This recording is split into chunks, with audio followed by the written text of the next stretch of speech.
Alice is in UNIX land. Vertical line. Can you help me? Asked Alice. No, said Negative. I'm looking for a white consultant. Alice pointed in the direction she had been walking. Did he go this way? She asked. No, said Negative. She pointed the other way. Yes, said Positive. Soon Alice came upon a large brown table. The consultant was there, as was an apparently mad hacker, and several creatures that Alice did not recognize. In one corner sat a dormouse fast asleep. Over the table was a large sign that read UNIX conference. Everyone except the dormouse was holding a paper cup, from which they were sampling what appeared to be custard. Strong flavor, they all declared as they passed the cup to the creature on their right and graciously took the one being offered on their left. Alice watched them repeat this ritual 3 or 4 times before she approached and sat down. Immediately, a large toad leaped into her lap and looked at her as if it wanted to be loved. Greg, it exclaimed. Don't mind him, explained the Mad Hatter. He's just looking for some string. Can profit? Asked the frog. The Mad Hatter handed Alice a cup of custard-like substance and a spoon. Here, he said, what do you think of this? It looks lovely, said Alice, very sweet. She tried a spoonful. Yunk! She cried. It's awful. What is it? Oh, just another graphic interface for UNIX, answered the hacker.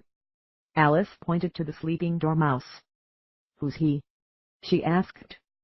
That's OS2, explained the hacker. We've pretty much given up on waking him. Just then, a large, blue elephant sitting next to the dormouse stood up. Ladies and gentlemen, he trumpeted pompously, as the largest creature here, I feel impelled to state that we must take an open look at.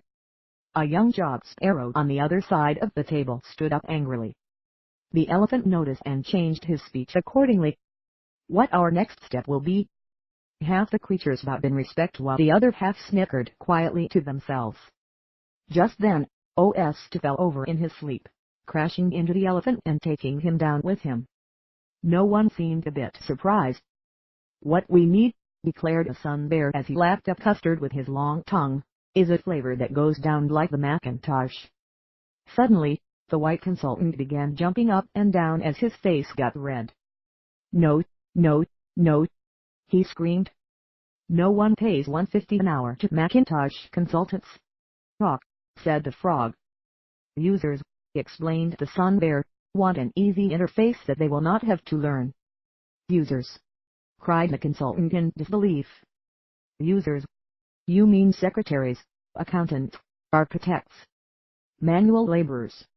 Well, responded the sun bear, we've got to do something to make them want to switch to UNIX. Do you think, said a woodpecker who had been busy making a hole in the table, that there might be a problem with the name grave accent UNIX? I mean, it to sort of suggest being less than a man. Maybe we should try another name, suggested the job sparrow, like Brute, or Rambo. Penix, suggested a penguin. Mount, said the frog. Spawn. Alice slapped him. Nice, he asked.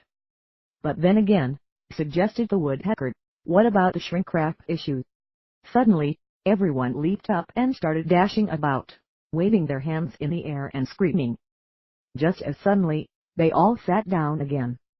Now that that's settled, said the woodpecker, let's go back to testing flavors. Everyone at the table sampled a new cup of custard. Strong flavor, they all declared as they passed the cup to the creature on their right and took the one being offered on their left. Totally confused, Alice got up and left. After she had been walking away, she heard a familiar voice behind her. Frem, he said, Deadland. Alice turned and saw the frog. She smiled. Those are queer-sounding words, she said, but at least I know what they mean. CHKD escape, said the frog. Alice in UNIX Lands was created by Lincoln Spector, Texas. Computer current September 1989.